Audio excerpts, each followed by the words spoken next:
Dear invited speakers, dear participants, welcome to the event of Social Research and Development Center at Near East University. Today, it is honor us to come together with valuable invited speakers to discuss and share reflection on analysis of societies based on transformation, technology, and education. In this panel, we are together with Dr. Steve, Dr. Carmen, Dr. Robert, and Sharma from different countries to get reflection on the transformation, technology, and education. In order to be in continent in an island as a regional nearest university, we are together with a good, strong network. The aim of this event is to merge interdisciplinary perspectives on current tendencies due to the pandemic times. As we know that online education become opportunity for the equality and the quality of learning. Knowledge, knowing how to do is very important. Now we can start to enrich our knowledge with our invited speakers on this issue. Now, Dr. Steve, dear colleague, Dr. Steve will deliver his speech on student engagement and social presence in online education. Thank you very much, and hello everyone. I hope you can see my screen. I'm going to go to a full screen on this, if I may, like so. I hope that works for you. And yeah, so thank you very much for inviting me to this presentation. I'm going to look at my watch here to make sure I don't go over time.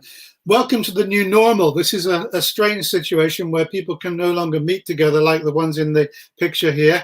We cannot be close to each other at the moment. And one of my first observations, perhaps a wry one, is that actually technology can transform society, but pandemics can transform it even quicker.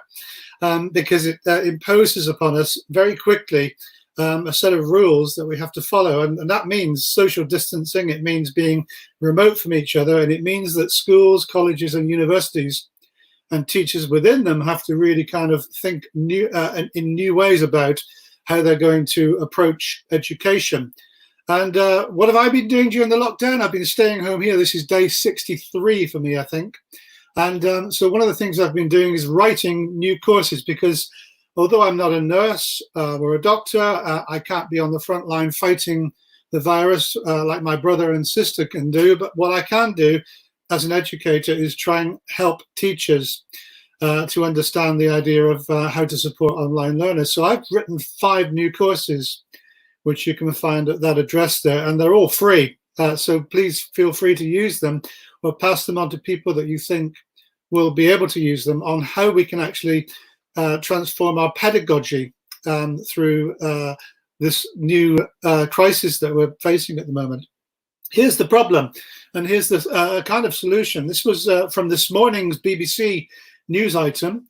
Educators need to take a step back and ask, how can I replicate what I do in the classroom? Well, actually, I don't think we should be trying to replicate or reproduce what we're doing in the classroom. We should be able to go farther than that. How can you redesign the learning experience to take advantage of the whole new new array of technologies we have available?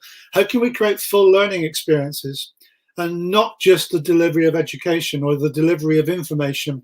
That's the big question. And one of the I suppose theories that I like to consider is reverse assumption theory. This works off the back of Peter Drucker's kind of statement, where he says the greatest danger in times of turbulence is not the turbulence, it's not the pandemic that's the problem, it's to work with yesterday's logic. It's to try and do things over and over again in the same ways and expect different results, which is the first sign of madness, I think. So there's a new book, well, it came out last year, Matthew Syed, Rebel Ideas. He talks about reverse assumption theory. He talks about how can we do things completely differently by thinking about a reverse way of looking at the world. So can you imagine maybe a taxi company that has no cars? Well, that would be Uber, wouldn't it, or Lyft? Can you imagine a hospitality a company that has no houses and no hotels? Well, that would be maybe Airbnb. And so we have to kind of reevaluate and rethink things through. And I'm going to revisit some old theories and try and rethink them. Here's the first one, the idea of blended learning. We think of blended learning as co-present and remote, as a kind of a binary between the two. But it's more than that now. We can think of it as asynchronous and synchronous mixes, for instance. We can think of it as learner-led against teacher-led, and a combination of those two. We can think of it in terms of being in one place or being in many places. So we can rethink, we can take the assumption and reverse it. These are traditional modes, and these are maybe progressive modes. So there's more than a binary now. There's a complete spectrum, if you like, of different options open to us as educators. Here's another old theory. This is Michael Moore's theory of transactional distance, which I did my thesis on many, many years ago. And Michael Moore says that transactional distance is that psychological gap between our understanding and our students' understanding, or our intentions, if you like, and our students' expectations. And he says that as dialogue goes up, then structure must come down, and vice versa. As structure goes up, dialogue goes down. And the potential for personal learning decreases if structure goes up and dialogue goes down.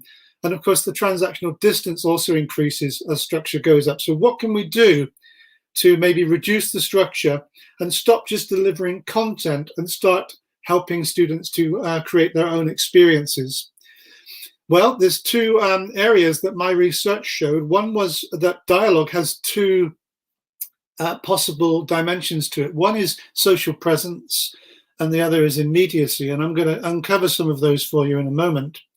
The second issue is student autonomy, which Michael Moore identified himself way back in 1989. And there are other areas, Maslow's idea of belonging and psychological needs and so on, and the motivational needs. And then there are three types of interaction, which I hope to cover as well, and also student-centered learning. These are the principles that I'm going to try and explore with you in this very brief presentation. It's about reducing the psychological gap, and it's about promoting a sense of community, a sense of belonging among students, I think. So here's social presence for you. This is a model that was presented very recently, about 2 years ago, and it talks about 5 different dimensions of social presence. And I'd like to concentrate on interaction intensity. That's the one that I think is probably the most powerful of the 5 dimensions. And when we talk about social presence, we have to go back to the work of Short, Williams and Christie from 1976. It's that long ago. And we also have to start thinking about some of the new theories, like Levenwenger's communities of practice. So here's a whole range of theories that we can consider as we start to redesign our pedagogy around distance in learning. Immediacy is another construct. And for me, immediacy is all about how tutors respond to student needs. It's often been said that there are 3 main needs that students have when they're in online environments. One is their academic needs. The second one is their social needs and emotional needs.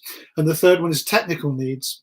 And in my experience over 25 years of teaching online, I've discovered that students can actually look after their own technical needs and their own emotional and social needs to a certain extent.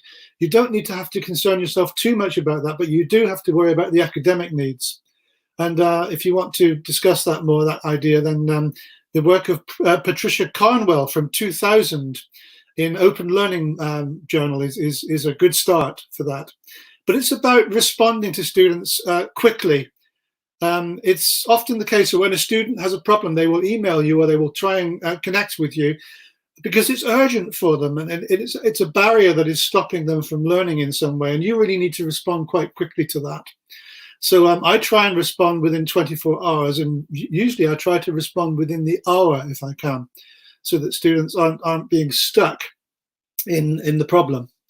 So academic support needs are really important to try and deal with immediately.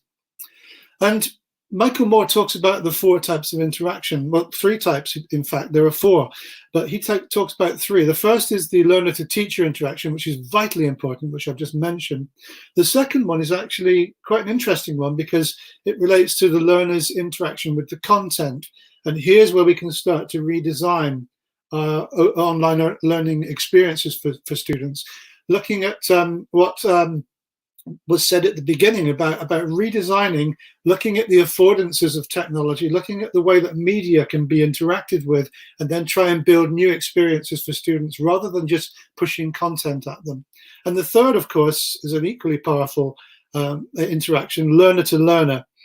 Now, those are the 3 types that Moore identified in 1992, but there's a 4th, which I think is fascinating, which Markwood and Johnson and Muller and people like this discovered way back in 94, 93. It's the device, the learner and the device, the learner and the screen, that kind of peripersonal interaction space. And that's an interesting one, and that's going to change rapidly as our interactions with technology change. So these are things we need to consider when we're designing online learning experiences. Here's something that I used not so long back with some master's students online. They were completely online. I never met them. But what we did try to do was create engaging, socially present and immediate interactions online. And the way I did it was I created problems for them. They were ill-structured problems. They were problems that had parameters missing, so they had to make up for themselves what they inferred from the problem. And the problem was usually quite a complex problem. They had to deconstruct it, go away and read up on some of the theories and issues behind it, the challenges, and then bring back a solution which they presented online. Then they had to defend that solution against everyone else's solutions. And believe me, there were lots of different solutions from different people coming from diverse backgrounds. The beauty of that was, firstly, they engaged with the content. Secondly, they engaged with the peer group. And thirdly, they engaged with me when I showed them expert solutions.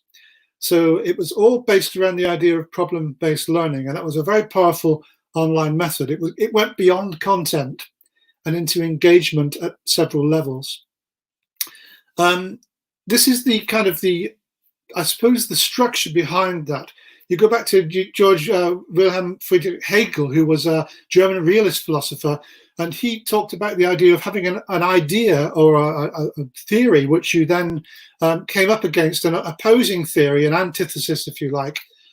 And the resulting discussion around that, the analysis, the criticism, the argument, I suppose the considering of opposite ideas led to a new type of learning called synthesis. And this continued down through, on and off throughout our lives. This is the dialectical process, as Hegel calls it, or triadic learning. And from that comes what I've just said about the idea of ill-structured problem-based learning, where you can engage with lots of multiple perspectives and you can discover new truths, new ideas, new theories, new approaches and new perspectives, which you previously would not have considered. It expands your perspective. So that's a very powerful method. And another old theory, which I like to come back to often, is Vygotskian social constructivist theory. In fact, the ZPD, the zone of proximal development. You see, Vygotsky says it's only so much we can learn on our own, but we need help from other people if we're going to expand that zone of proximal development out. And there's always another zone where there's information and knowledge that's currently beyond our understanding. And I've got about, I think about 7 minutes left to finish this off. So the zone of proximal development is an easy concept to understand, but I would put it to you that actually in today's digital age, where we are constantly engaging with media and technology and other people through that media, the technology can create a digital scaffolding for us, a support mechanism for us when other people are not immediately available. So your teacher may be 1,000 miles away, or on Skype, and the Wi-Fi's gone down and you've got no connection. So what do? You use other methods, and digital scaffolding will actually support that. There's a guy called Julius Yego, who some of you may know. He was a Kenyan javelin thrower, and in 2015 he won the world championship for the javelin throw. He threw farther than anyone else in the world that year, and that was in 2015. I think it was in Beijing, in China. And the interesting thing about Julius Jaego is that the world champion had no coach. There was no trainer for him. He didn't have a trainer. He learnt all of his techniques through watching YouTube videos of the great champions of the past in javelin throwing. And that is one of many, I think, opportunities that we have today to learn for ourselves. And you'll find that students will be doing this a lot outside of the formal context. So digital scaffolding, I think, is going to be important. It's also about negotiating meaning. And this is, I think, what Vygotsky talked about in social constructivism, the idea that we can negotiate our meaning and meander through the technology and find our way in this case. There's another theory which I'd like to propose to you, and that's Cornelian done in the past few years. And the idea behind pedagogy is the equalizing, the peer from each other. With the best will in the world, in a ZPD, the teacher is up here and the student is down here. You have a differential of power. But what Cornelian and Dunoff are saying, I think, in my interpretation, is that we can equalize that power where everybody knows something, but no one knows everything. And as a teacher in university, what I try to do with my students is say to them, look, I learn things, but so do you. And you can teach me things and I can teach you things. Let's have an exchange. And it equalizes the power structure. And I think that's important, especially in today's strange times. I'm going to finish off with a few ideas around self-organized learning. I'm going to run through these slides fairly quickly because self-organized learning and self-organized learning environments, I know this is an idea that Sugata Mitra, one of Ramesh Sharma's compatriots, actually discovered when he did some work with students, or with children in India, with a hole in the wall and a computer in it, and children taught themselves through the computer, digital scaffolding. But self-organized learning environments work a lot farther than that. Here is an idea that came up in the UK first, around about 7 years ago, where the hashtag #PurposeEd was pushed onto Twitter, and the challenge was for people to write their own manifesto on what is education, what is the purpose of education. And we had thousands of people talking about what they thought education meant. And of course, that opened up a whole perspective. Another one was Twisted Pair, which I produced, where you married up two kind of familiar characters. I don't know, Donald Trump and Mickey Mouse. Maybe that's not such a good idea, but you know, two disparate people who you put them together and you create an education story from that. And the third one was Blimage, which is blog image, where you sent an image to somebody and they had to write a 300-word or a 500-word blog post on that image and what it meant to them in terms of their education. And here's one of the first, which Amy Burval in America wrote, from a picture that I'd taken on the streets of Manhattan when I saw a whole load of bread thrown out into the street, stale bread. And I took a picture of it and I sent it to her and I said, write a blog post on that. And she did. Then she sent me one and I wrote a blog post. And before we knew it, within 2 weeks, there were about 500 people all around the world, all writing creatively about what the images meant to them in terms of learning. There were dozens of images and hundreds of different posts written about education. And of course, everyone learnt from everyone else's experience. It was back to pedagogy again. And I'm going to finish off with rhizomatic learning, because this, I think, really mirrors what we do in our brains with the neural connections. Dave Cormier talks about this, but this is really the work of Deleuze and Guattari, French kind of post-structural, postmodernist theorists, who talked about the rhizomatic nature, the undercurrent of connections that are created in society. And we can learn serendipitously through following connections through hyperlinks and hypermedia, and we can learn things which we never intended to learn. And often it brings us back in a full circle around to where we started. And I think that's a fascinating concept. It has to be tapped and I think in some way captured in terms of online learning, but it's a fascinating idea. massive open online courses, the CMOOCs and the XMOOCs, how we can embed those, I think. And I know that there's a German professor at the moment in Freiburg, near Munich, who is actually using the 5 courses that I mentioned earlier on with all his students. And they've all had to go through those courses, almost like a mini MOOC. And now they're writing questions. And on Monday next week, I'm going to be sat in this place talking to them through this screen and answering their questions. So in effect, what we're doing is expanding the experience of online learning through multiple means and multiple planes and multiple modes of learning.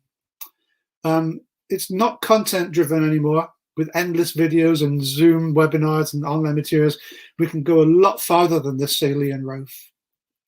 And with that, I'd like to say thank you. I hope that's a really fast tour through some of my thinking at the moment and some of the old theories and how I'm reinterpreting them. But I hope that's been useful to you and that you've learned something from it. And I'm happy to take any questions if there's time. I think I've got a few minutes left. Thank you.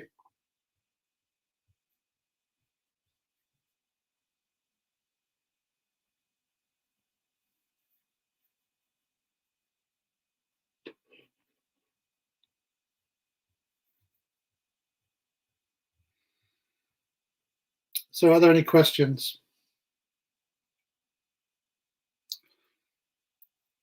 So Boris Palon has said, what I observe is institutions are lacking flexibility and innovations to develop a control mechanism. Well, Boris, why do we need control?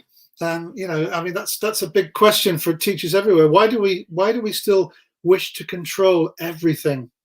I'm not sure what the premise is behind your question, but for me, I like to let chaos happen occasionally so that students can learn from their mistakes and we can find new ways of doing things.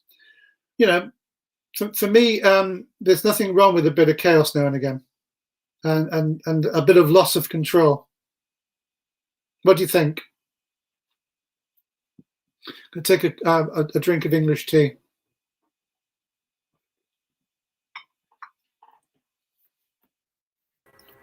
Hi, Sarah. Yes, Dr. David, we have a firm belief that exactly we expand our perspectives of learning experiences, digital scaffolding, negotiation, especially the negotiation meaning self-organizing learning environments. Thanks a lot for your valuable reflection to that in that panel. Really, it was very impressive. Thank you for your participation and contributions to all of us and also the participants in here. On behalf of the Nearest University and Societal Research and Development Center, I would like to thank you a lot for your valuable contribution to this panel. It is very great and very educated to our participants and for us. It's been a pleasure. Thank you, everyone. Keep safe and keep your distance. Thank you.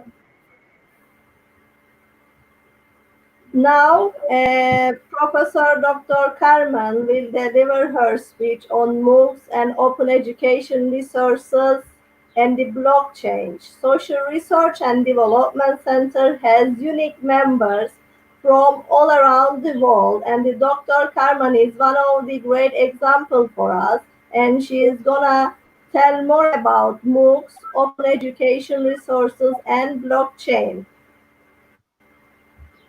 Thank you very much, dear friends. Thank you very much. I'm very glad to be here again with you after 2 years when I have participated in a face-to-face webinar, but now with this crisis and tough time for everyone, this is the way we continue to collaborate and to learn together. So I will try to share my presentation. Let's see if I understood all the things I have to do. Okay. Let's see if it works.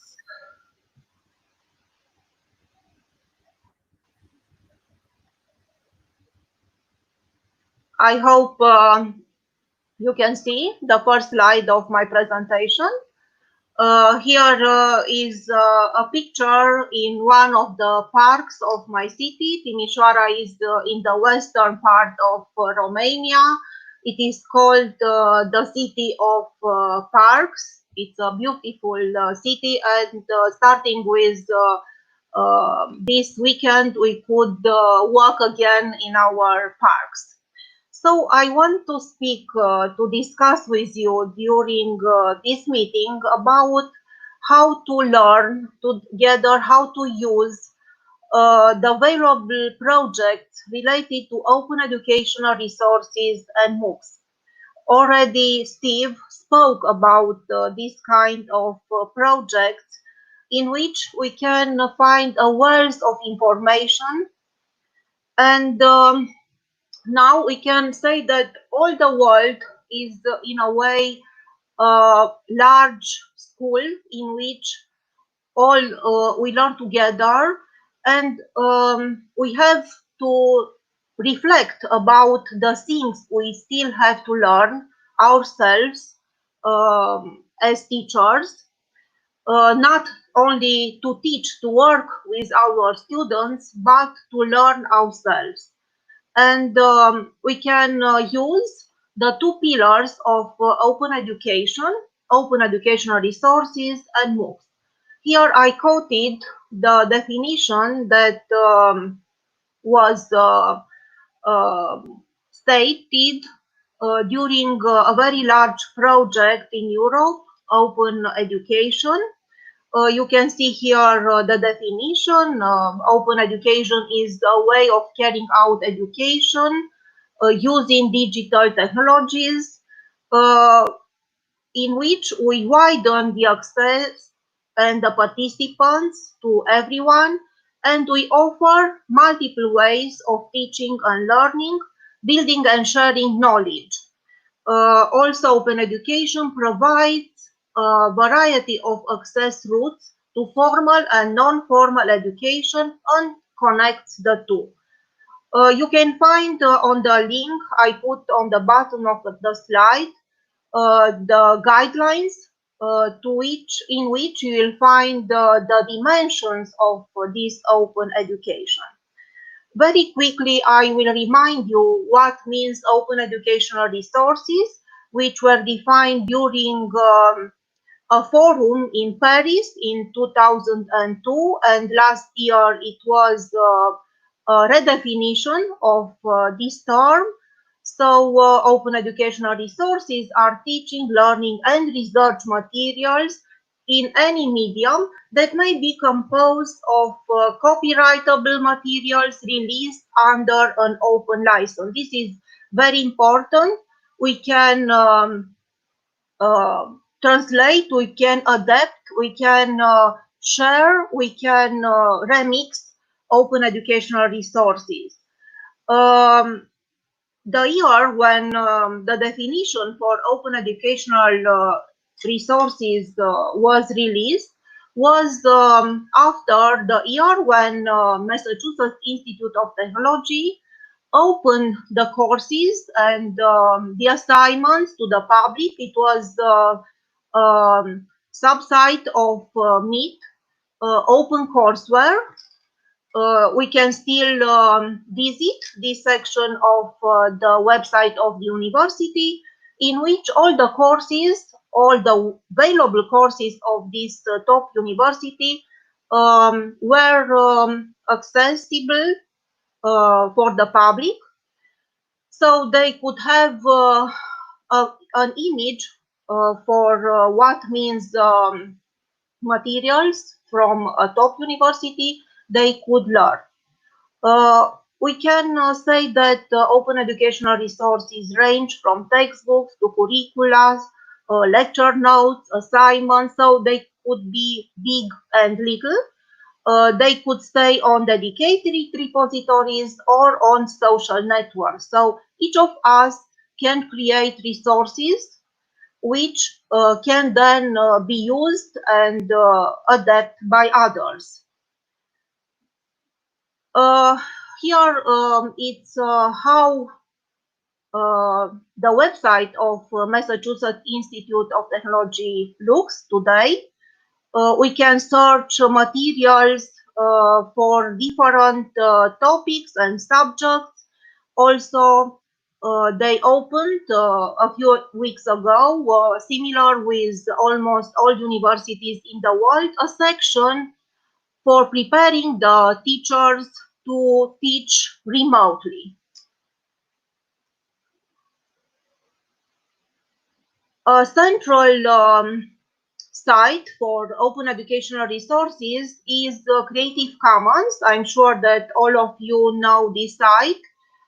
In 2001, a lawyer and a teacher at Stanford, now at Harvard, Lawrence Lessig, defined open licenses by which we can make our own copies for open educational resources. We can reuse, revise, remix, redistribute the work of others, respecting the license which was defined by the author.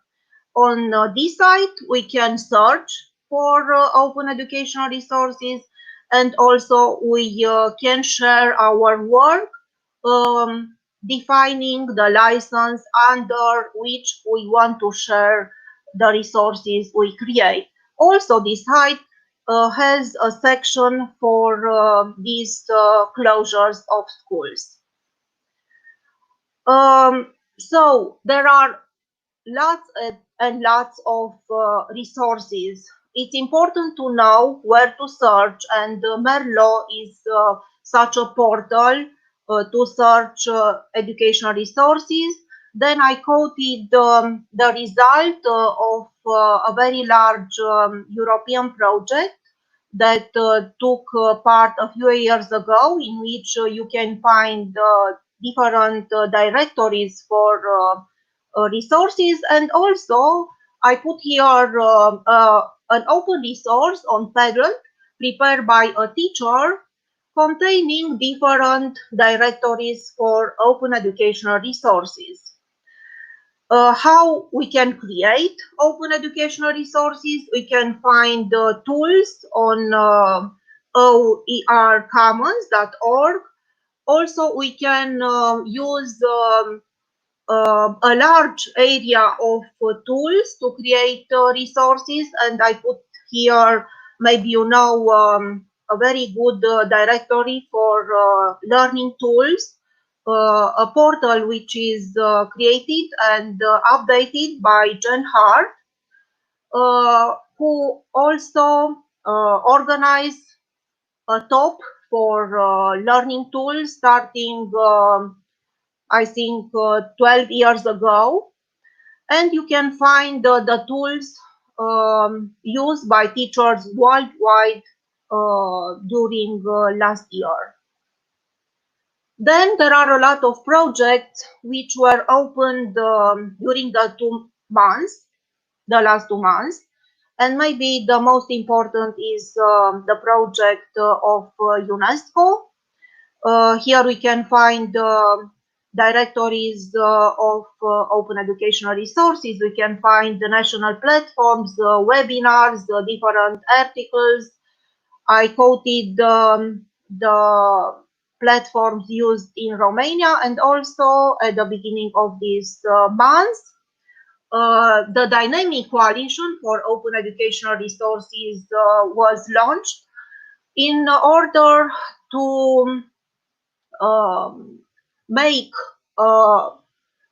to accelerate the dynamic of all the schools and universities in the world to embrace this open movement using open educational resources.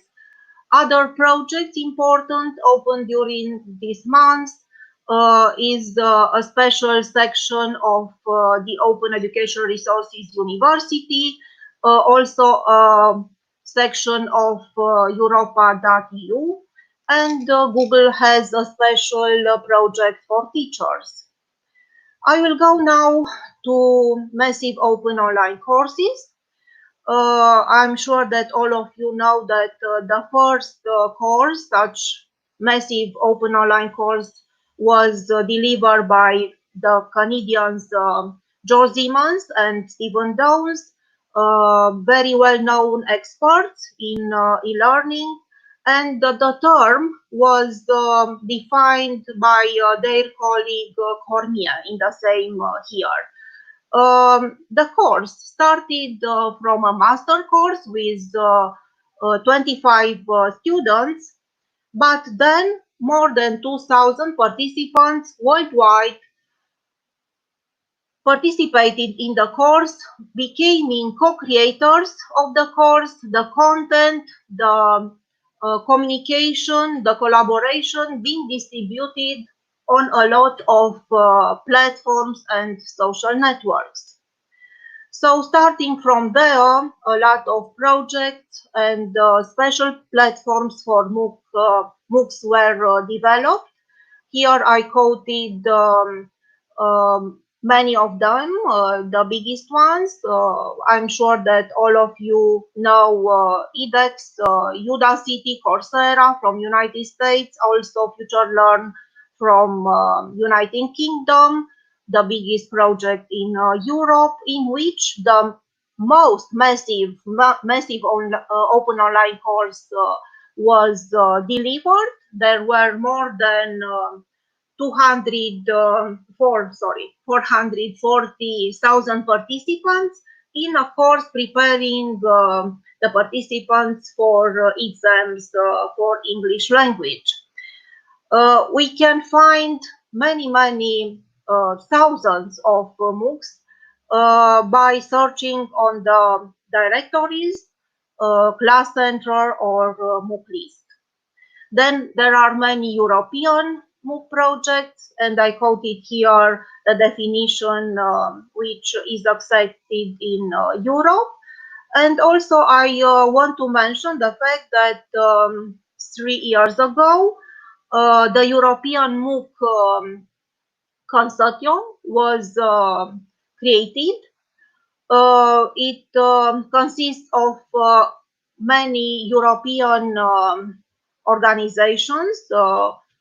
On total, they deliver more than 1,000 MOOCs.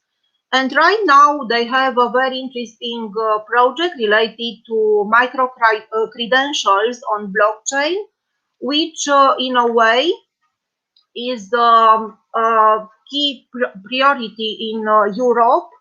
European Commission will have a draft report from the experts in June, and there will be discussions about how we can integrate different learning paths consisting of MOOCs or part of MOOCs in formal learning, recognition the credentials from these courses, the credentials being stored on blockchain. I quoted here a definition for open educator. So I said that during this time it's very important for us as teachers to continue to learn, and we have a lot of MOOCs from which to learn. I put only a few here. Most of the platforms of MOOCs offer free MOOCs for helping teacher to learn how to teach online, because you cannot be a good online teacher if you were not before a good online student. So here is a course from FutureLearn. Then about storytelling, how we can gain, how we can reach Steve in becoming good storytellers, following MOOC on Khan Academy, and then how we can be really resilient, how we can communicate online and have an equilibrium in our life, using what Lori Santos from Yale University lures us in a MOOC designed for this time. I want also to present you guidance which will be published these days, a guidance on open educational practices, in which I was an co-author. It was a pleasure for me to collaborate, and also two of my very good friends and collaborators from Romania. They are only on the list of contributors for this guidance.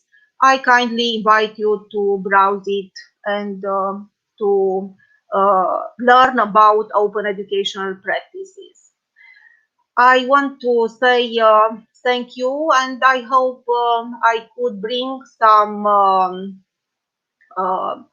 some links, some uh, good resources for your continuous learning, for yourself, for becoming better students and teachers. Thank you very much.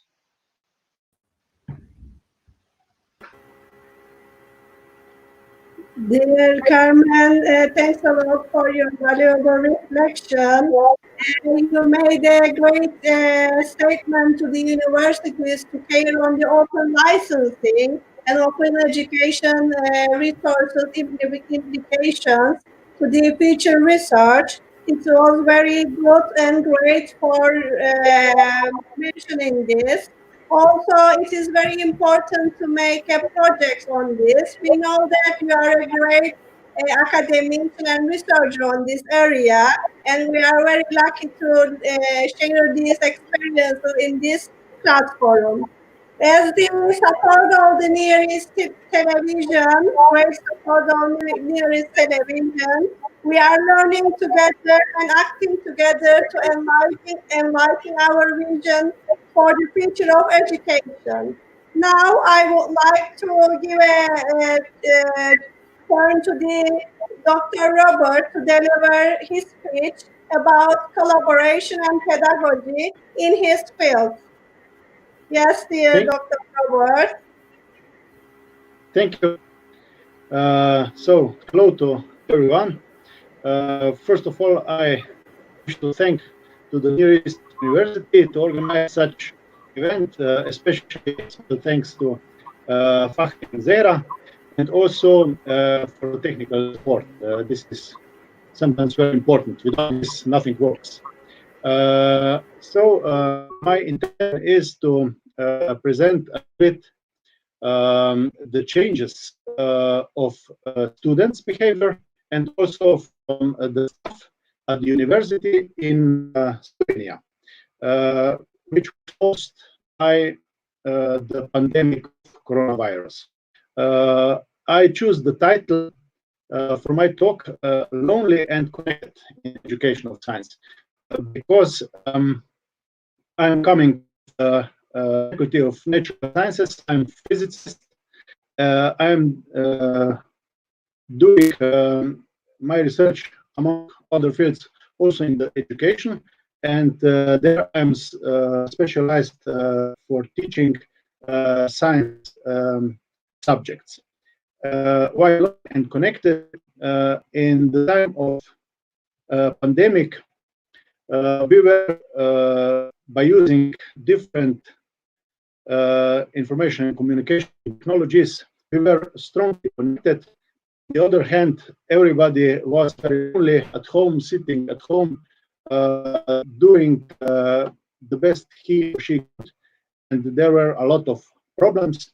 And with this, I mean students, and I mean also the staff, so the professors and assistants and other co-workers. I will try to present today the response of staff in our university.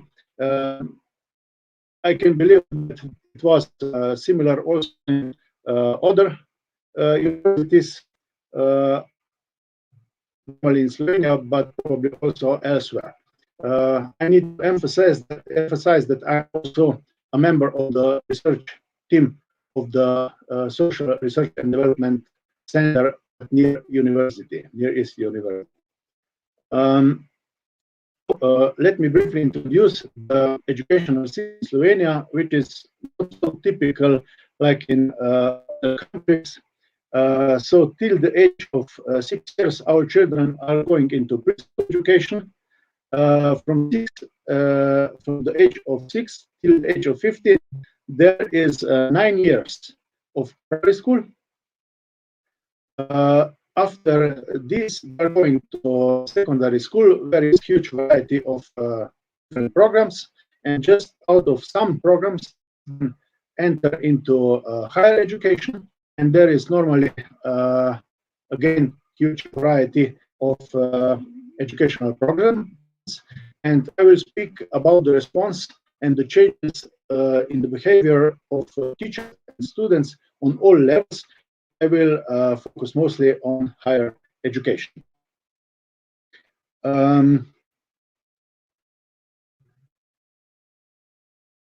So it's interesting to look on comparison between two situations, before the pandemic and during the pandemic. So before the pandemic, the work on the faculty, the pedagogical process consists typically from, so let's say, classical lecturing, discussions, different types of discussions, small group discussions, etc. Professors, at least in scientific disciplines, they demonstrate some experiments to explain what is going on, what is important.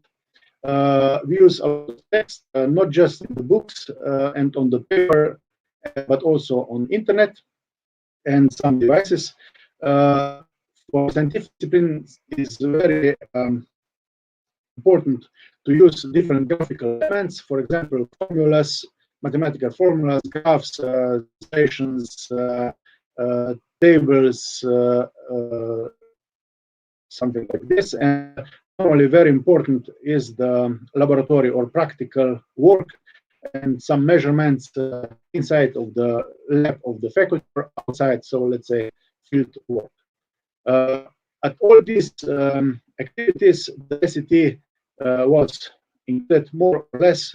It depends from the person, but it was included, by my opinion, on totally different time than during the pandemic time.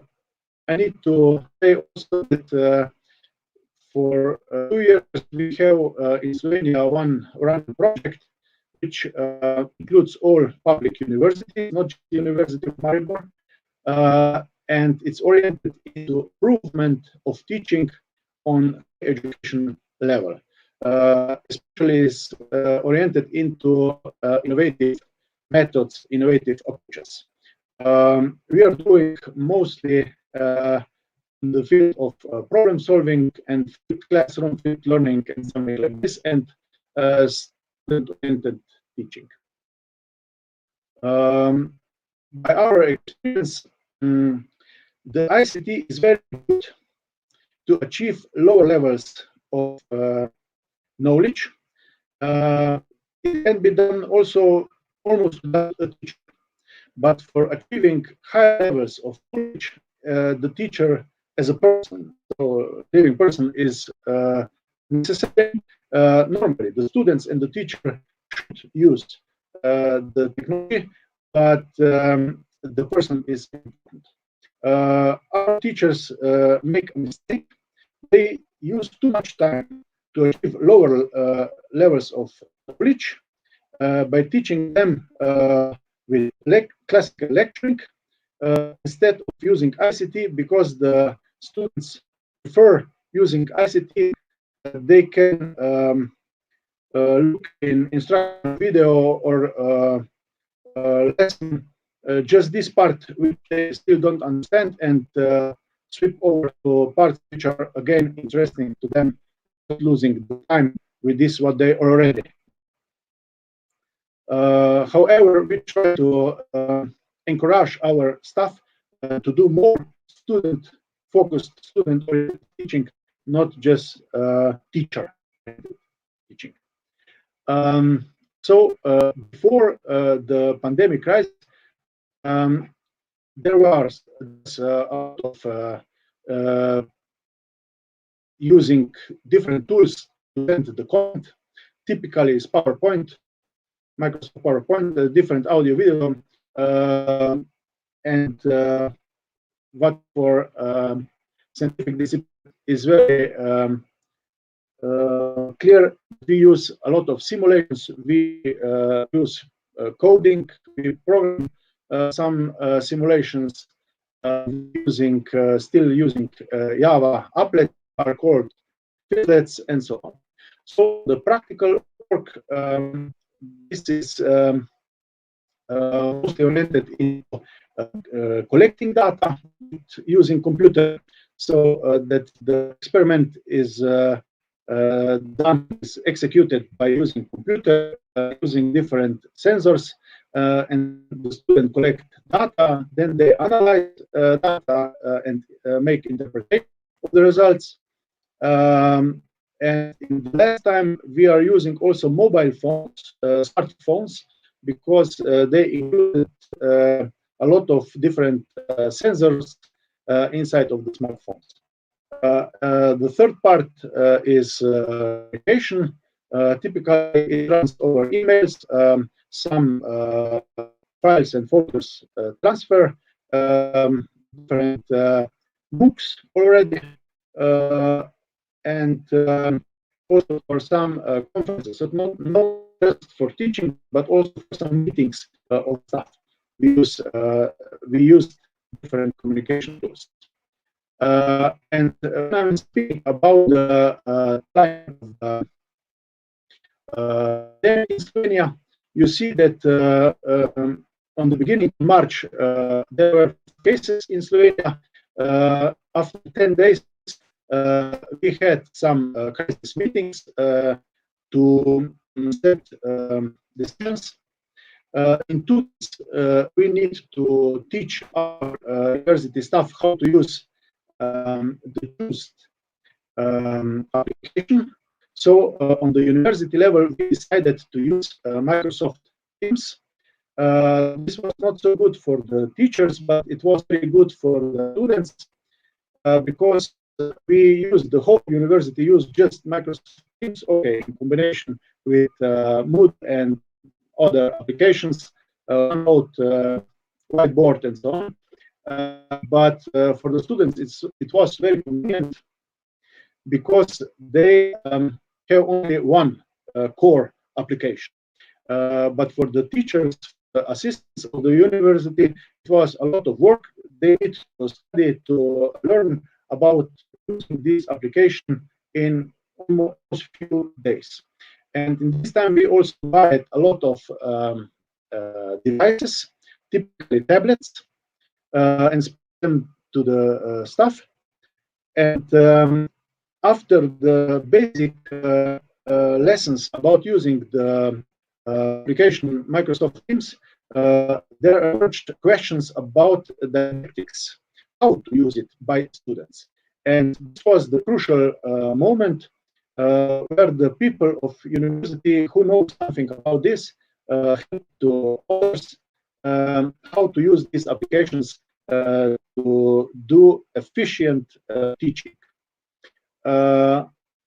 We are speaking about behavior changes.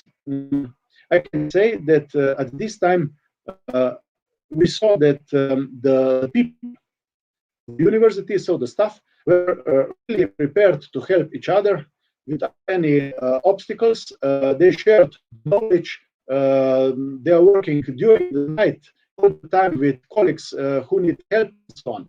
And also by the students, there was a lot of tolerance. They understood the need to learn about using these applications, and they help us if they know something new.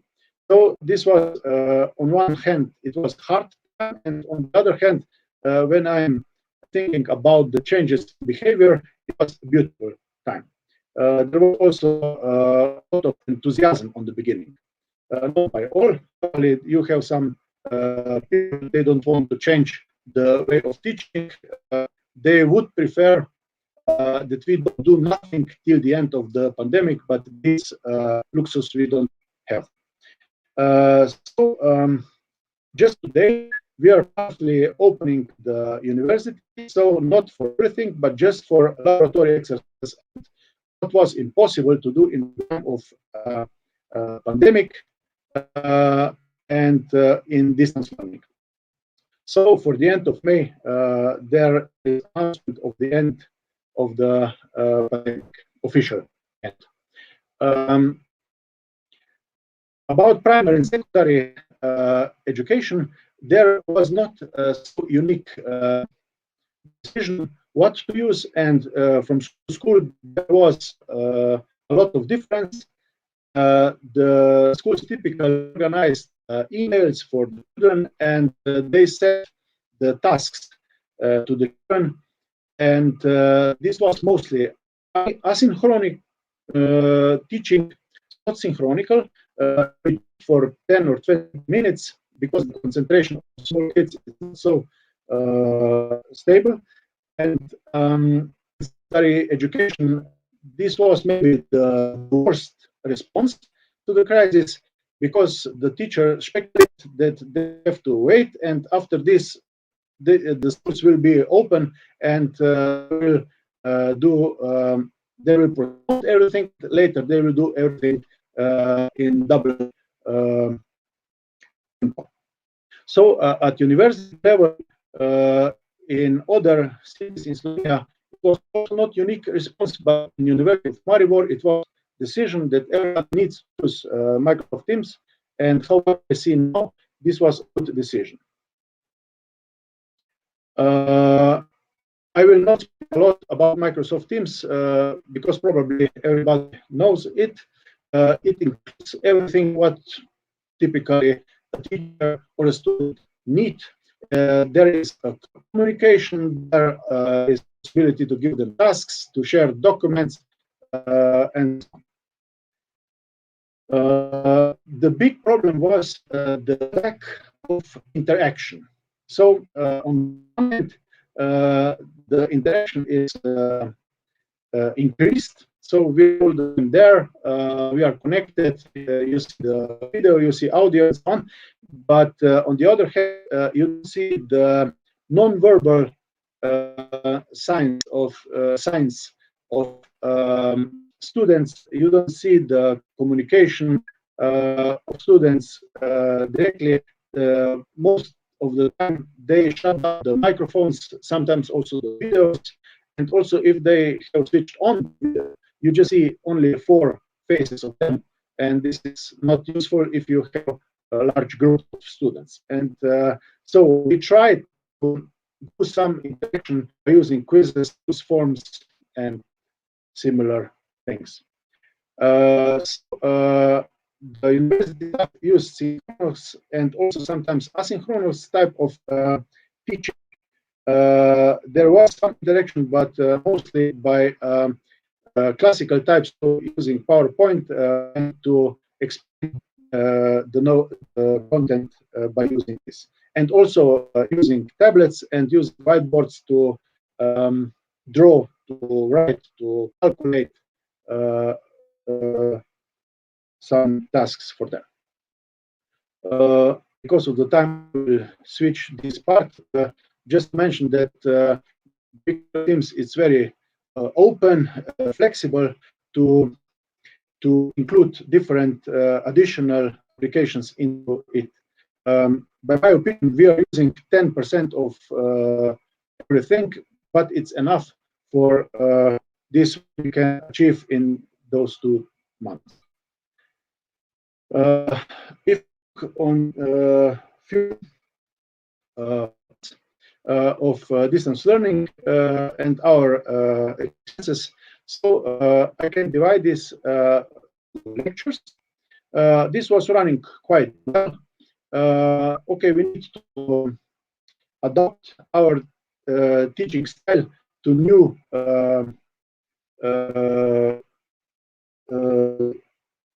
environment. And at the end, it was quite good. Then there was a seminar work, so our technical assistants have done some calculations, not on classical board, but on tablets and whiteboard and cameras, etc. They encourage students also into the discussions. This was running also. The field work was so-so. In some cases, we could do something. In other cases, it was impossible. So, for example, I am teaching also astronomy, and instead of using telescopes, we used binoculars, which almost each student has at home, and we used a lot of observations with naked eye, so without any optical equipment, and it was also running quite well. So the biggest problem was by laboratory exercises, field work, biology, and also in physics and chemistry. What I emphasized before, so this is what we are expecting now, and the faculties are again open. We start to do mostly the laboratory exercises. This was impossible to do in frame of distance learning.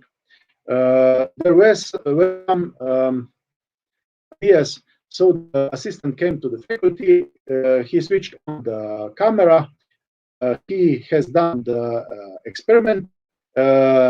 Measurement data was sent to the students, and they need to analyze this and interpret the results. But this is not the same, because the students didn't gain the skills, the experience was not authentic for the students. So that distance learning is one of the biggest problems is to execute laboratory work. And now, what was the fresh idea? And speak a lot about the changes in the behavior of the staff. This link, unfortunately, is only in Slovenian language. It's there just for the kids in secondary schools. If I translate it, so Zlagamo means we explain, we explain the, and there are two fields help to the primary and secondary school students. One part is that we prepare video lectures for the students for the hard topics they have in the school. So if the work of their original teacher was not successful enough, they can find videos and explanations here in this link. And the second one was directly for students. They come there inside. Everything is free normally. They can come inside and set a question, and someone of the staff will care about it. He will give him the answers what he or she is asked. So we included their professors, assistants, and mostly the students. And I'm really, happy about the response of all these people, how they are prepared to help to younger people. Especially, this is a big problem for those primary and secondary school students which have not so good social economical background, and the parents cannot help. I say that Slovenia as a state was very good, and they organized immediately that each of our students get a computer. So there was not even one without a computer at home. And they organized also internet connection for those families where this was not present before. So the response of it was really in a moment, and it was a good one. But still, the big problem was not just the technology itself, but the didactics, how to use this by students. There are a lot of disadvantages, and what previously Professor Wheeler have spoken. We don't need to think how to translate the previous communication into new tools. We need to think broader. We need to think how to develop new ways of interaction, new ways of communication. And this we were not so successful yet. And this is also the reason why my talk is lonely and connected.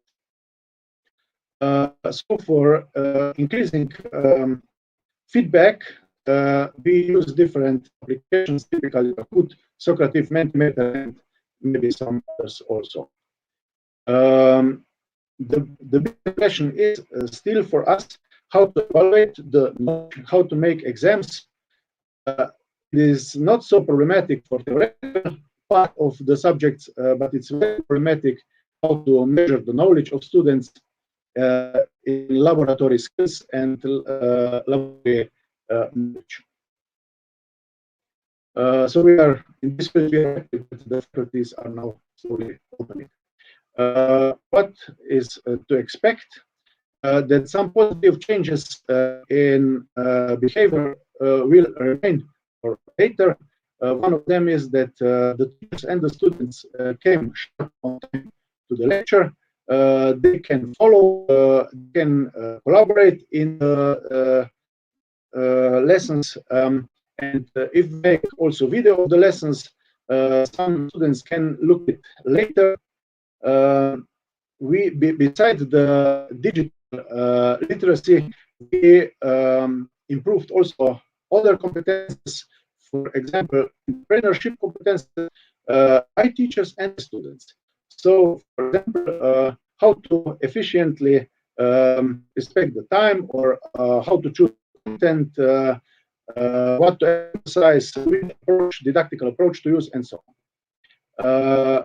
For meets, if I need to drive with my car from Maribor to Ljubljana for a meeting, I need for 2 hours in one direction and 2 hours back.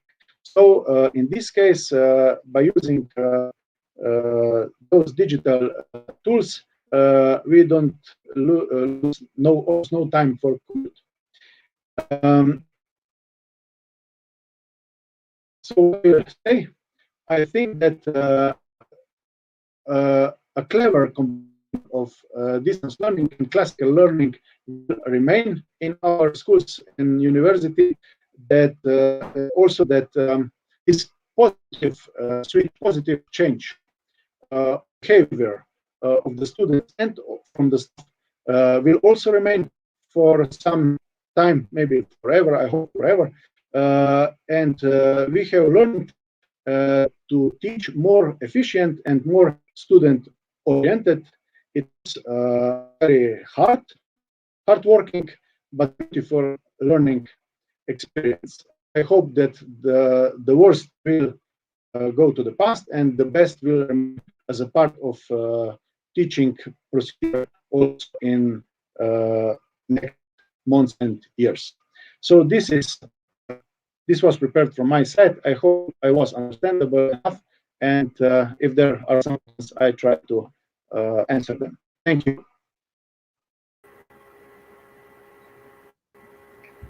Yes, thanks, Dr. Robert. We gain insight about the role of ICT, innovative approaches in natural science during the pandemic time. Thank you for your valuable contribution to the panel. It's good to hear about natural science, innovative approaches in education in general. Now we are gonna move to the last section. Dr. Sharma will give insights on leadership and technology.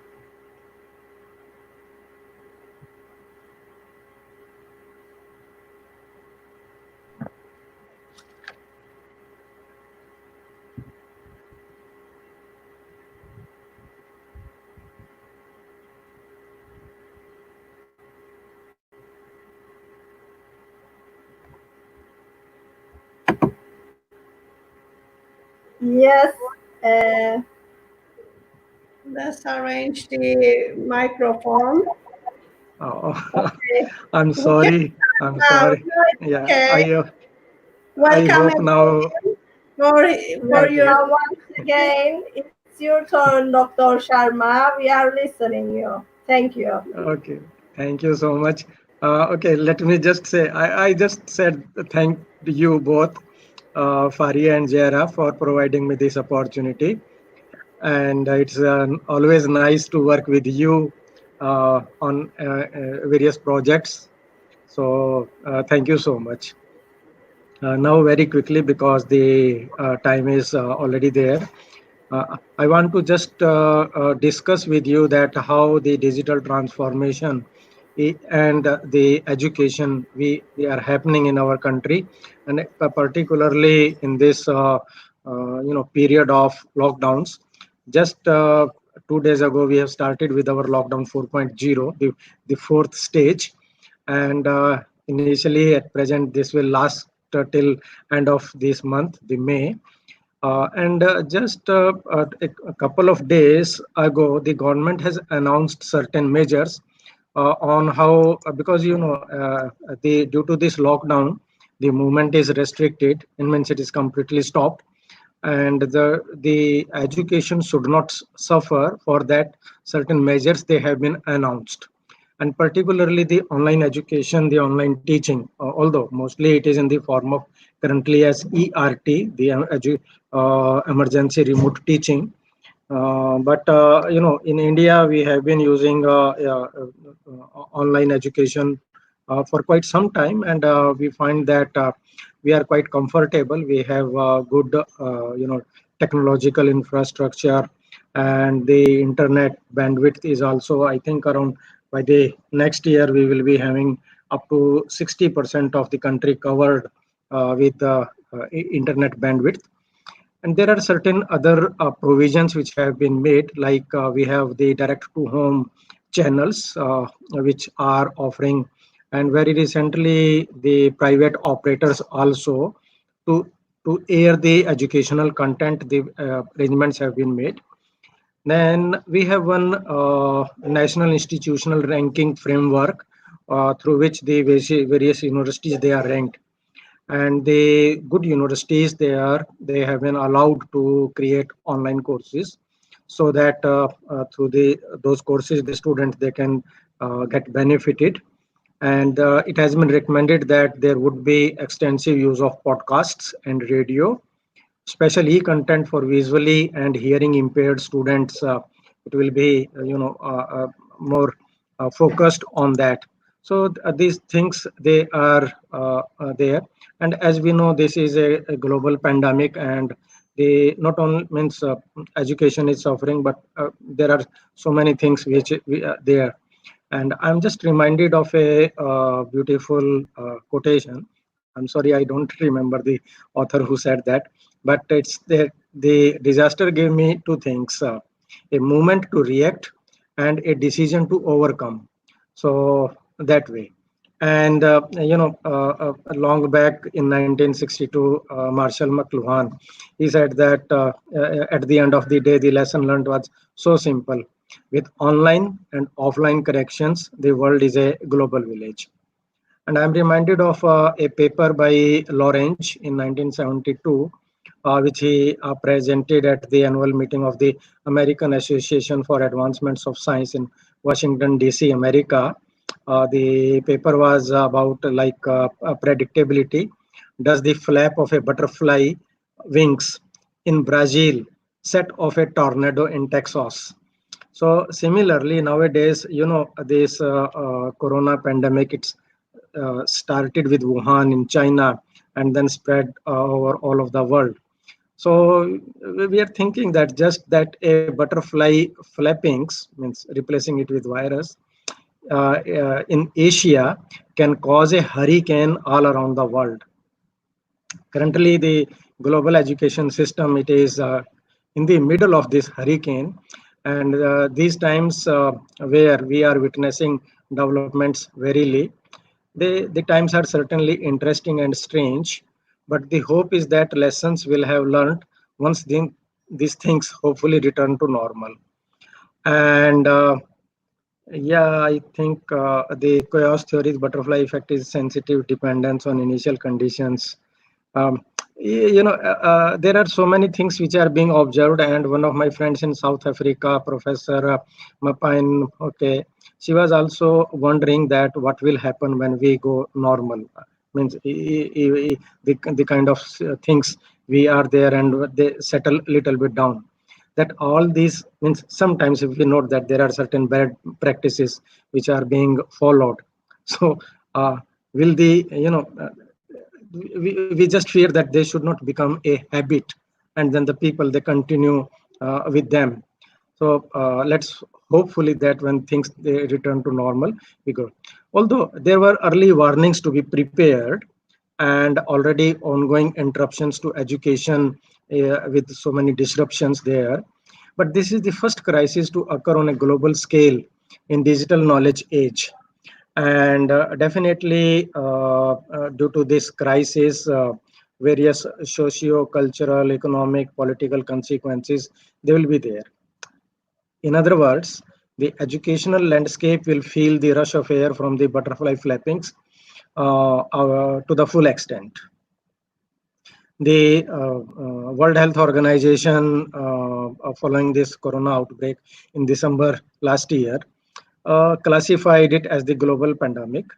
And to slow down and prevent its spread, many countries followed strict protocols like complete lockdown regulation to facilitate social distancing, while some countries they preferred herd immunity. And efforts to stop the viral outbreak included working from home, providing flexible working hours, closing many institutions where people could infect one another with the COVID virus or something there. And this situation forced all levels of educational institutions to operate remotely and to put emergency remote teaching in practice. And it is even the UNESCO gave some figures that around more than 1.5 billion learners of all ages around the globe, they are affected due to the closure down of means suspending of teaching and no movement of the schools and colleges, universities around the world. And the affected number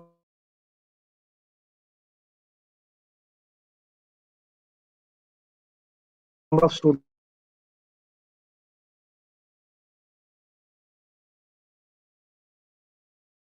increased significantly. Learning. Considering that education is a fundamental human right, stops, different measures they were taken and solutions produced immediately to sustain the education system. However, these measures and solutions being fueled the digital divide, it doesn't change the fact that these are known and unpredicted consequences beyond the interruption of education. Now, another day in paradise, like that, we say that we are suddenly waking up to go online. And there is a, to me, I find that there is some confusion also, means being differentiating into the online teaching and the ERT, emergency remote teaching. And we have now seen that in the education system in general, the education system, it's broken, unprepared, and vulnerable to external threats. As a response to global education crisis, the online emergency remote teaching has been put into place. However, the struggle to define what we are desperately trying to accomplish means online distance education involves more than simply uploading educational content. Rather, as Professor Steve in his the first speech in today's session highlighted that it provides it's more than that. It's a learning process which provides learners agency, responsibility, flexibility, and choice. And it is a complex process that requires careful planning, designing, and determination of aims to create an effective learning ecology. Means we are currently engaged in online distance education. However, this is only temporary solution, one that would be more properly designated emergency remote teaching. In other words, we can say that the online distance education is one thing and ERT is another thing. And such a distinction is important because the degree to which educators believe in distance education these days will play a significant role in the prosperity of distance education in the post COVID world. And in this regard, when we consider the online distance education, we should go beyond sharing simple tools, tips, and tricks, and instead focus on learning context, the changing learning needs, and the availability and accessibility of the tools. Please remember the finest example given by Professor Stiller. I hope he's still here with us in this lesson. And let me tell you one thing interestingly, when he gave the example of yoga, that he got the gold medal in the Beijing Games there. When I was a university student, I also a winner of javelin throw. I got the third position, not the gold medal, but still, that was very interesting to know that he could achieve this without any coach, means learning it by watching YouTube videos. So that way means the focus should not be something on there. And there is another significant distinction we have to highlight is how learners are involved in the process, the learner engagement there. And apparently, while distance education has always been an alternative option for learners, emergency remote teaching is an obligation, which means that we have to use different strategies, approaches, with the different priorities. Now, what does it represent? And means with some nuances of implementation of this remote teaching, it differs significantly. Basically, the DE, the ODL, it is interdisciplinary field that has evolved over time, and it has served well in responding to learner needs and in guiding open educational practices. Professor Carmen, in her speech, shared with us wonderful things on open education resources, open educational practices, and these things. While and as you know, Professor Michael Moore means said, which Steve reiterated, that it is characterized by the distance education is characterized by the distance in time and space between learner and the learning resources, whereas the remote teaching, it refers to the spatial distance. The distance education considers distance with the perspective of different angles and strives to explain it through transactional mode, which may include physiological, emotional, cognitive, and cultural dimensions. Before the beginning of this session, uh, we among were discussing about the cultural aspects of and how the technology can impact the education field, if there are certain cultural barriers or cultural promotions are there for that. So it becomes quite important. And in this sense, the online distance education or emergency remote teaching means what is being currently done, this emergency remote teaching, it should be considered as a temporary solution to an immediate problem. And it means we can say that it is true that many creative temporary solutions benefit from the experience of online distance education, and they sound and look alike. However, it would be unfair to put online distance education and emergency remote teaching in the same equation. Like if I can recall a quote by Carl Menninger, that what the teacher is more important than what he teaches. And using right definition is important, because rushing into ERT, calling it online learning, and assuming online tools to be a form of online distance education should be done with caution. First, designing learning systems under the wrong assumptions and framing them around wrong definitions will make us vulnerable to errors along the way.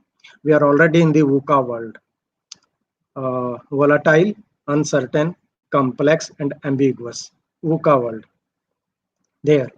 And secondly, when things are settled and go back to normal, we hope that we go back to the normal very soon.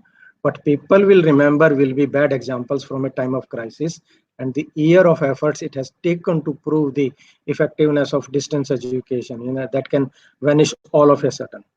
It is therefore our responsibility to speak truthfully, to provide working solutions, and to use terms carefully. carefully and intentionally. And another flaw in the current practices is the huge investments and the high trust being placed in technology enhanced learning processes. To save the day, they can be effective, but for long term planning, we should reconsider what we are doing. And we have to approach with caution arguments made purely on technology centric solutions. In the dystopian Brave New World, which the term Huxley coined in 1932, we set our hopes on technology, hoping that it will save education and cure all problems. However, it is a delusion to which we are recurringly lured and trapped, and we naively forget that technology is a tool, not an end. And the right approach should not be learning from technology, but rather learning with technology. If we do not learn from our mistakes, reality eventually will take its revenge, like Mother Nature is taking revenge with us. You know. And then it may be time to leave behind our obsession with teaching, transmitting knowledge, and giving lectures using cool, shiny edtech tools. In a time of crisis, when people are under trauma, under stress, and psychological pressure, should we focus on teaching educational content, or should we focus on teaching how to share, collaborate, and support? We should remember, when things go back to normal, people will not remember the education content delivered, but they will remember how they felt, who cared for them, and how we supported our students. We have to remember that care is a basic characteristic of human life, and that all people want to be cared for. Leaving behind the notion that this is some great online learning experiment and an opportunity to test pedagogy centric approaches, we should try to amplify emotional presence in order to create a climate of empathy and care. And following that, we should focus on different presences. For example, teaching presence, cognitive presence, and social presence. Now, while we rush to implement ERT, are we just focusing enough on learners and learning? Means learners are being simply bombarded, as we see in that nowadays so many webinars are being conducted, and the teaching learning has gone fully online. In a way, the students are attending all the classes through various means, like we are using Zoom, WebEx, Google Meet, Skype, so many platforms they are available, just sitting it. And I have coined a term for it called as locust wave. Like during the harvesting time, the locust, they attack completely, and in one day. So it is something, that kind of situation is happening now, when the students, they are, means the teachers, they are teaching sitting in front of webcam, and the learners are simply being bombarded. It seems that hitherto the focus on learner engagement is now but an afterthought. And based on these thoughts, it is more important to build sport communities and share the knowledge and experiences. We have to provide efficient and meaningful learning processes. Although means they should not aim at purely learning, but rather be directed toward therapy, empathy, and care. We should show our commitment to support our students and to institute teaching and learning on the grounds of pedagogy of care, and not purely on, say, didactic or insensitive grounds. But unfortunately, there is no magic spell to make things right. And it is a well known fact that one size fits all understanding doesn't work anymore.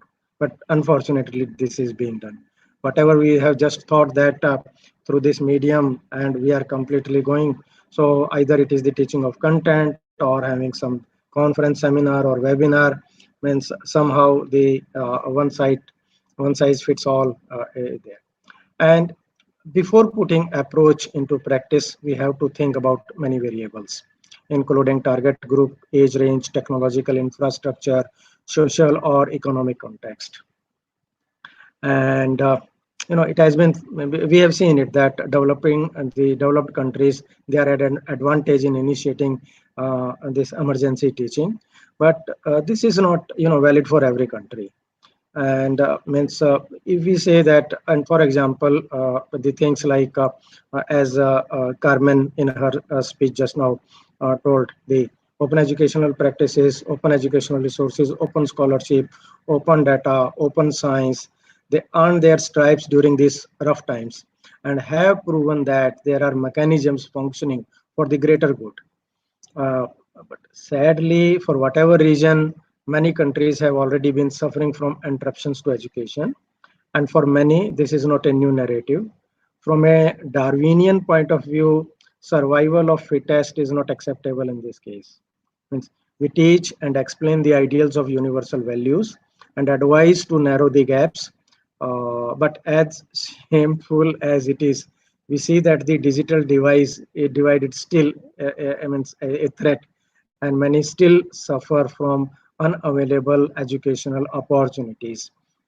Either means nowadays we are thinking that teaching is online, even examinations are online, but there is a large group, means in our case many students, they have reported to us that except the mobile phone, they don't have laptop or computer at their home, and then working online is really difficult to them. And then the another means the challenge of digital device is the net package available to them. Means you start something and very soon the data package is over. This clearly means implies that widening of participation and the promotion of social justice and equity, they are very important issues which should still be on our agenda. The excuses can be accepted, mistakes can be tolerated for the first wave of interruption to education. However, what about the second wave, third wave, and the future waves the coming next with us? You know, uh, if we persist in making excuses now, what we will say to the next generation of future? We should therefore be ready to be prepared in advance, learn from our mistakes, and let not the history repeat ourselves. Because when the time comes, we would like to say that we did the right thing to the next generations, and we should better be prepared and re-engineer distance education through online or offline modes to respond to the interruptions of education. I mean, the world is changing, and the causes to interruptions to education, they are not limited to pandemics or wars or local conflicts or other type of natural disasters. Means there there are issues which should be kept on future agenda as the uh, potential source of interruptions. And the re-engineered distance education, as we say, the sort of say online teaching, should be done through a collaboration with the different stake shareholders also. And they must be means belonging to the group of, like, we have psychologists, sociologists, therapists, etc., to offer better and timely solutions. Providing solution and broader grounds is vital, because during this time of crisis, delivering content is the means not the only issue of concern. Caring and supporting learners at such time is also important. I mean, as a matter of fact, what we teach in these times can have secondary importances. We have to keep in mind that students will remember not the educational content delivered, but how they felt during these hard times. And with an empathetic approach, the story will not center on how successfully deliver educational content, but it will on how these learners we narrate these times when these things are over. So, I mean, so these are some of my thoughts which I wanted to share with you. And let me see if there are any questions. Okay, Mahmood is asking, do you think digital divide will become more widen after education becomes online and will be more dependent? Yeah, it's a good question, Mahmood. I am not sure that whether digital divide will become more widen, because in this time, what has indicated that whether it is a small country or a big country, we have, we have proved that we have tried to show that the things can be managed. just 2 months ago, before the pandemic started and the closure started, there were many teachers who had never taught online so far. But then when the things they changed, and there were the institutions, and the policymakers, the accreditation bodies, uh, uh, there they issued the guidelines that we can go online, we can teach online. And now teachers, they are managing, means with either some sort of very simple tools or high-end technological tools. So that way the practices we have now found that we have coped, we have been on a way to a larger scale, we have been successful in that. But what I believe that we should have some sort of a direction in which, like we know the term called as we are teaching it, but the wave of self-directed learning in these conditions, according to me, is very important. Because, and like Professor Steve Weller, he gave that example of means he could earn a medal by through self-learning by watching YouTube videos, and there are many examples in which the students, they have learned from there. So I believe that the means we will be successful. The only thing that we wish that once the things become normal, at least these practices, maybe if we are not going completely online, but at least as a blended approach, we continue with that, because there are the positive outcomes have also been observed of that. Okay, is there any question?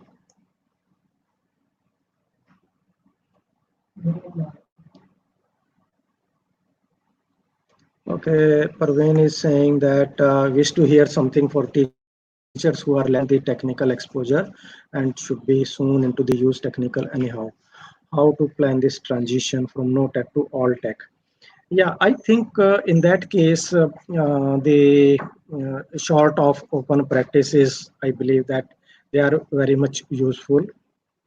Freely sharing the open practices, open resources, and giving our time means uh, collaborating, cooperating with our colleagues around there, trying to support them, that making them also bringing at a certain level where independently they can, and particularly means they can also carry on themselves there. And I believe that the kind of these online faculty development programs, the teachers nowadays, I have seen that many of them, they are coming forward, sharing their knowledge, either in terms of sharing the pedagogical concepts or practical approaches, strategies, how we can teach online, how we can lead to student engagement, how the online assessment can be conducted, those things. So perhaps these are, I believe that means as a whole, as Professor, and I told you the quotation of Professor Marshall McLuhan in 1962, we are a global village, and then we are one. At the end of the day, we support each other, we stand for each other, and that is the way to shift from no tech to all tech, or low tech or high tech, or what kind of technology it is there. So that way. Okay, there is one more question. What is your take on online degrees? Yeah, I believe that these online degrees, particularly the kind of nano degrees, they are very important. And in that case, I'm remembered of the open badges, which were first introduced by the Mozilla Foundation as open badges. They are very important. Means we should be not be means the knowledge is widespread, and if we can receive it from any valid source, it should be a welcome thing, and we must go with that. And particularly, you say that Dr. Mahmood was asking about means the going online, whether it will, how it will be there. I believe that the kind of digital divide, we can bridge it by having more openness into it and getting the online degrees, supporting with each other also. If something is available at some place, it is not available at my place. But the approaches, the strategies, they should be put in place so that the learners actually they should not suffer due to some lack of policy or lack of some strategy, because ultimately we are preparing for them. So thank you so much. Okay, thank you, Dr. Sharma. It was a great presentation and reflection about your thoughts and significantly your experiences. We come to the end of our event. We are pleased and we thank to all of you, our invited speakers and the participants. Thanks for your participation. Yes, Okay, bye everyone. as we are coming to the end of our event, we know that, and I am sure that we are starting to new ideas that we are getting from these valuable key speakers. Analyzing societies is very important. Merging with merits of online education for quality is reimagining future education within transformation is essential. As a societal research and development center, we made report about analyzing our society and will publish this report soon by the great support of our team. Have a bright future for your professional development. Keep safe. Thanks Nearest University and Nearest University Television for bringing us together with wonderful synergy. Hope to be together and share again and again. Thank you. Thank you.